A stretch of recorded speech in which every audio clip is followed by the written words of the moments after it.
Hi everyone. Today we will talk about how to fix Instagram quality on Android.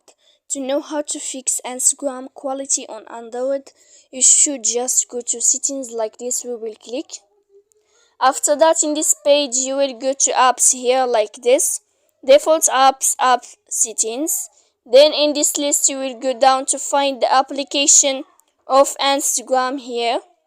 And when you will see this page, you will go to force stop. Then when you will end this, you will enter to storage here. And after that, in this page, you will go to clear cache. Then you will click clear data.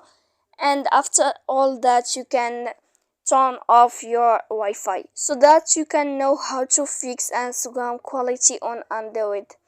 So please don't forget to support us, bell icon, subscribe.